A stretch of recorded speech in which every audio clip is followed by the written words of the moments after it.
Grāmata Derek Hašem, autors Mošē Haim Lucāto. Grāmata saucās tulkojumā Visaugstā ceļš. Un te mums tagad jāparunā ir par garīgā un materiālā sadarbības mehānismiem. Nu, iepriekšējā stundā mēs redzējām, kad materiālajam visam ir garīgajās pasaulēs saknes. Viss nāk no garīgajām pasaulēm, kaskādu veidā lejā uz mūsu pasauli. Un mēs šo materiālo pasauli redzam ar 5 maņu orgāniem. Bet saprāts saprot, ka ir arī garīgā pasaule, no kuras viss šīs lietas nāk. Un galvenā ir garīgā pasaule. Un materiālā pasaule tā ir garīgās pasaules sekas. Un radīšana iesākumā Berēšit svešvārds tās tulkojumā. Mūsu pasaule eksistē no šiem sfirot, no šīm 10 sfīrām, kā jau iepriekšējā lekcijā tika teikts, un malahim, sūtņiem. Un sakne šim visam ir garīgajā pasaulē. Un radība turpinās katru sekundi, kā jau te teikts, ja, kad iepriekšējā reizē teicām, kad nav visaugstais nekur aizgājis vai kaut ko atstājis pašplūsmā, bet viss turpinās ir katru sekundi, šī molekula atoma sakārtošana ir katru sekundi noteiktā kārtībā un robežās, lai pasaule varētu eksistēt, lai šie objekti, kas ir pasaulē, varētu eksistēt. Un visaugstais uztur pasauli ik sekundi. Šie spēki, šie sfiroti tika radīti sākumā, pēc noteikts kārtības un robežām. Pirmais tika radīta gaisma, svešvārdā, un tas ir galvenais. Tā ir tā enerģija, kas dod visam dzīvību šai pasaulē un garīgām pasaulēm visam, kas ir galvenais dzinēja spēks visam. Visai gan pasaulē, gan objektam, gan radībai. Un visa pasaule radīšana sākumā bija vienā punktā sākumā.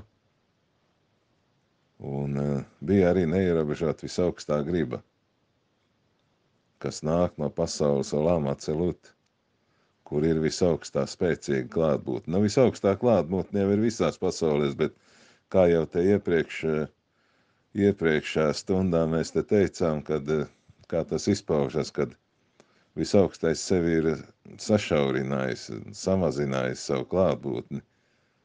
To kā saka, enerģiju transformējis no augstākām pasaulēm uz zemākām uz mūsu pasauli. Tā kā, piemēram, elektrība, ja ņemam, kad ir elektrostacija, tad ir transformators viens, tad nākošais transformators apakšstacija, un tad ir kontakts, un tad lampiņa no kontakta ņem enerģiju.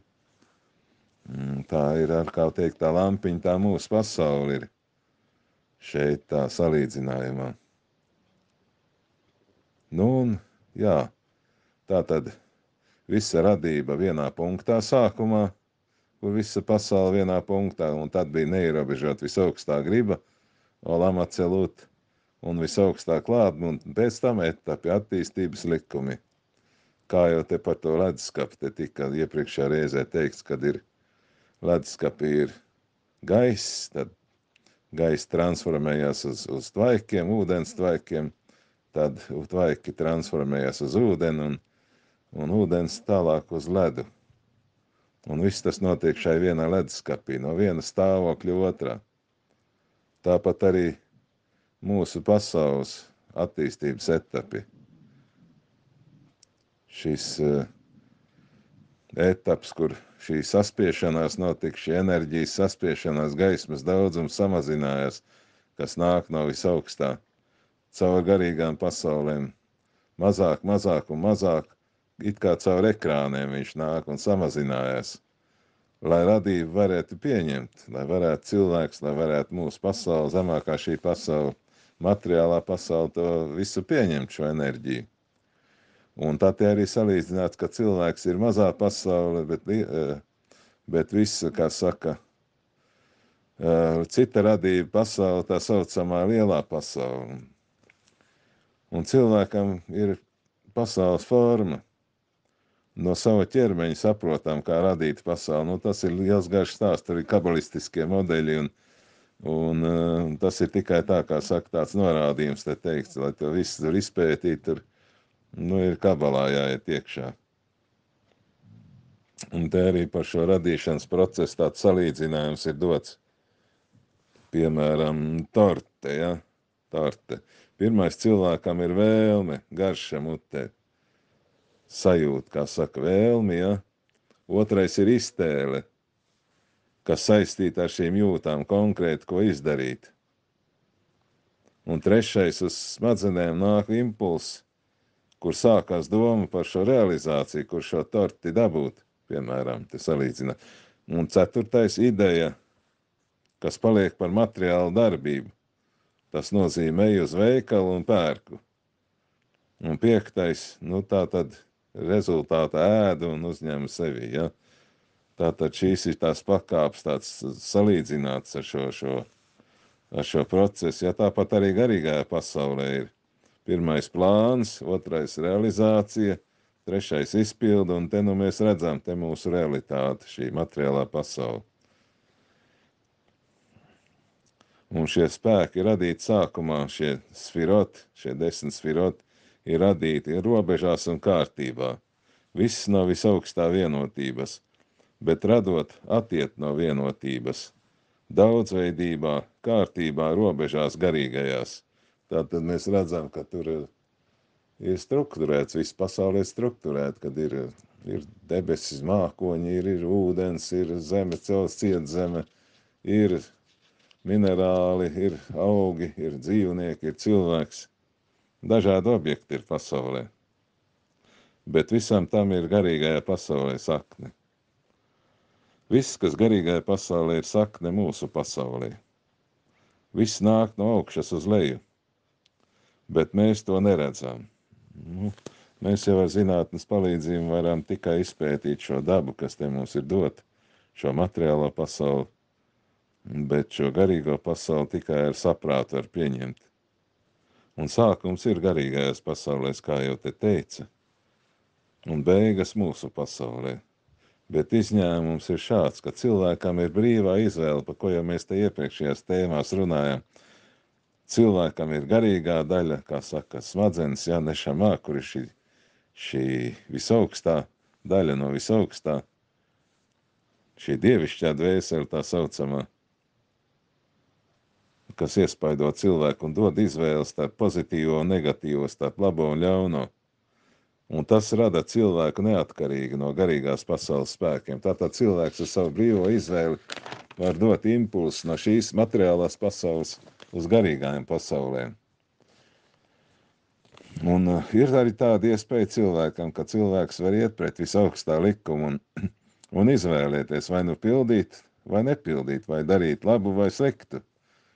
Un tas iet no lejas uz augšu, no šī izvēle.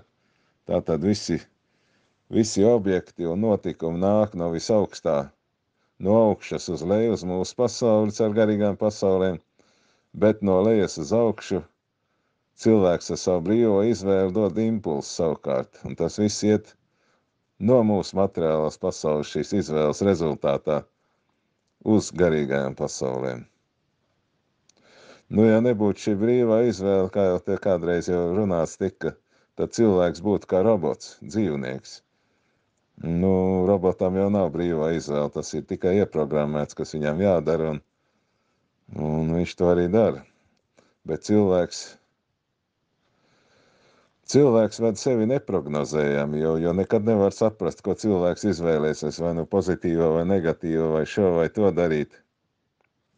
Un cilvēkam ir instinkti, kas nāk no augšas uz leju. Tātad viss tas, kas cilvēkā radīts, tas nāk no augšas uz leju, no visaugstā uz mums. Bet cilvēks var izvēlēties, un tas nāk no lejas uz augšu, aiziet atpakaļ pie visaugstā uz garīgajām pasaulēm, šī izvēle.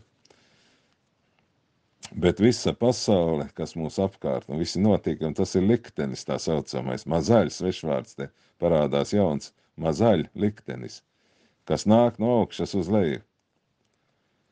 Bet cilvēks var iziet no šī likteņa ārā ar savu izvēli, no lejas uz augšu dodot impulsu. un tas iespaido visu pasauli.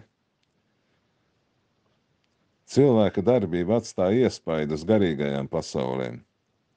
Tātad labie darbi rada pozitīvu iespaidu uz garīgajām pasaulēm, bet sliktie darbi rada negatīvu iespaidu uz garīgajām pasaulēm. Un kā jau te tika runāts jau kādas pāris lekcijas atpakaļ, ka cilvēks rada šos malach, šos sūtņus. Un tātad cilvēka darbība, ja ir pozitīva, ja dara labu, tad rada labu šo malahu, pozitīvo malahu, šo pozitīvo labo angelu, eņģeli, kā saucamo. Bet negatīvā darbība, šī ļaunā darbība rada negatīvu šo ļaunumu malahu, šo ļaunumu eņģeli, kā tie atkal kristīgajā literatūrā rakstīts ir. Tātad cilvēks ar savu darbību rada vai nu pozitīvo malahu, vai nu negatīvo malahu, un pēc tam tas aiziet no cilvēka darbības, no šīs materiālās pasaules, šis malahu aiziet uz augšu, uz garīgajām pasaulēm. Bet pēc tam tas nāk atpakaļ uz leju, uz mūsu pasauli. Vai nu pozitīvais vai negatīvais nāk uz mūsu pasauli. Vai nu labais vai ļaunais atkarībā no tā, ko cilvēks pats šeit radīsi. Ja, teiksim, cilvēks ir radīts daudz šos sliktos malahu, ja, nu tad nāk ļaunums uz šīs pasaules. Bet, ja cilvēks radīs šos pozitīvos, šos labos malahim, ja, nu tad nāk labums uz pasaules, nāk pozitīvas lietas uz pasaules. Nu, te mēs kā iepriekš jau runājām, kad kā ir visaugstā vaigs apklāts un kā ir, kad visaugstā vaigs ir atklāts. Tātad, ja cilvēks šeit atkal tāda formula tagad parādās, ja cilvēks ar savu darbību, ar savu brīvo izvēli rada pozitīvos malahi, ja, un šie pozitīvie malahi iet no šīs materiālās pasaules uz garīgajām pasaulēm, kas kāda veidā atkal uz augšu pie visaugstā, tāda visaugstais dod pozitīvo enerģiju uz leju, ja, tos labos notikumus, labās lietas, un visaugstā vaigs ir atklāts. Nav apklāts, bet atklāts. Bet, ja cilvēks ar savu darbību dara ļaunu un rada šos negatīvos malahim, ja, šos ļaunos, nu tad tie ļaunie malahim arī iet, kas kādu veidu atpakaļ uz augšu pie visaugstā, un savukārt visaugstais dod atkal uz leju šos ļaunos notikums, ļaunās lietas, ja. Un tas nozīmē, ka visaugstā vaigs ir aizklāts. Nu, viss ir atkarīgs no šīs cilvēka brīvās izvēles, kā te vēlreiz tiek uzsvērts. Ir cilvēki, kas iespaido garīgo pasauli, un ir tādi, kas dzīvo zem likteņa. Nu, cilvēkam jādarbojas ar matēriju, un tas dod efektus garīgajām pasaulēm, uz garīgajiem spēkiem, kas ir šajās pasaulēs, vai nu pozitīvu vai negatīvu efektu. Jo cilvēks ir egocentrisks un neatkarīgs no visaugstā. Cilvēkam ir izvēles brīvība. Vai nu paklausīt vai nepaklausīt visaugstēm. Tātad vai nu darīt tās labās lietas vai sliktās lietas. Atkarībā viss no cilvēka atkarīgs šeit ir. Un šī materiālā rīcība, šī cilvēka izvēle un rīcība, kā rezultātā cilvēks ir izvēlējies, dara izmaiņas garīgajās pasaulēs. Un visās garīgajās pasaulēs tas dara izmaiņas. Un te ir teikts, ka likuma izpildē galvenais ir darbība, bet motīvs pavada darbību. Bez darbības nav cilvēka, darbība ir galvenais. Tātad cilvēkam ir dots ķermenis, ja, fiziskais ķermenis šajā materiālajā pasaulē, lai cilvēks darbotos ar savu brīvo izvēli, izvēlētos vai nu darīt labu vai sliktu. Un tā ir darbība, kas jādara cilvēkam sakarā ar šo brīvo izvēli. Un tas šī darbība iespaidos garīgos augstākos spēkus. Bet ne visas cilvēka darbības ir saistītas ar brīvo izvēli. Jo cilvēks, kas iet pakaļ instinktiem, neizvēlas un nevada šo pasauli. Tātad ir cilvēks, kas vienkārši no instinktu viņu vada. Ja cilvēkam ir, kā jau te iepriekšējās stundās atkal tika runāts, kad cilvēkam ir dot instinktu, lai cilvēks šos instinktus valdītu par viņiem. lai cilvēks ierobežot sev dažādās pārmērības, lai nebūtu, jā, un tas ir arī dzīves uzdevums, lai izveidot pozitīvu raksturu, lai pietuvotos maksimāli visaugstajam un arī izpildīt šo dzīves mērķi. Tā cilvēks iespaido garīgās pasaules uz pozitīvo, jo viņš dara pozitīvas lietas, izvēlas pozitīvo ar savu brīvo izvēli, un tad šīs pozitīvās darbības iet uz augšu pie visaugstā caur garīgajām pasaulēm, un visaugstā vaigs cilvēkam tiek atklāts, un tādā veidā atkal tiek sūtīts no visaugstā šīs labās lietas caur malahim, caur šīm kaskādu veidu pasaulēm uz leju pie cilvēka, un tad cilvēks saņem labo, un dīs augstā vaigs ir atklāts. Bet ja cilvēks iet pakaļ instinktiem un nevalda par instinktiem un nestrādā ar sevi, ja, tas nozīmē, ka mēs neizvēlamies, pārvarēt šos instinktus. Un tā cilvēks arī, kas, vārdu sakot, ir gluži kā robots, instinktu vergs, tāds kā kaujas zirgs bez jātnieka galvas, ja, kad zirgs vada jātnieku, te bija tāds piemērs vienā iepriekšējā stundā. Un tātad tā cilvēks neizvēlas un nevada šo pasauli, viņš vai dara negatīvo, ja, kur negatīva enerģija iet uz augšu pie visaugstā, un tādējādi, ar šo savu rīcību, ar šiem saviem instinktiem cilvēks rada šo negatīvo malahi, ja šis negatīvais malahi iet uz augšu pie visaugstā, jā, un visaugstā vaigs tiek aizklāts, un nāk negatīvas lietas atpakaļ uz šo cilvēku. Citās nākamajās tēmās te ir runāts, kad arī par tautām, ja, par visu zemes sabiedrību, ja, visu cilvēci. Arī tā tiek runāts, te salīdzināts, ja, kad ja tauta dara negatīvas lietas, tad šī negatīvā enerģija, visa šīs tautas kopīgie šie sūtņi, šie malahim iet uz augšu pie visaugstā, un visaugstā vaigs tiek aizklāt šai tautai, un nāk negatīvas lietas uz šo tautu atpakaļ. Vai arī, ja tauta, vai visa cilvēks, arī uz visu cilvēks tas attiecas. Ja, piemēram, cilvēks dara pozitīvas lietas, vismaz visu laiku pieņem pozitīvos lēmumus, tad arī viss šis pozitīvais iet uz augstu savu garīgām pasaulēm pie visaugstā, un visaugstā vaigs tiek atklāts, un tādējādi caur malahim, caur šiem sūtņiem, kas kādā veidā nāk labie notikumi, labas lietas uz šo pasauli. Tātad viss ir atkarīgs vēlreiz, te atkal kā tiek uzsvērts, no cilvēka brīvās izvēles, bet te vēl ir nākošais temats ir, kad ir arī vēl tāda lieta, ka nolemtība ir, bet par to nākošais. Paldies!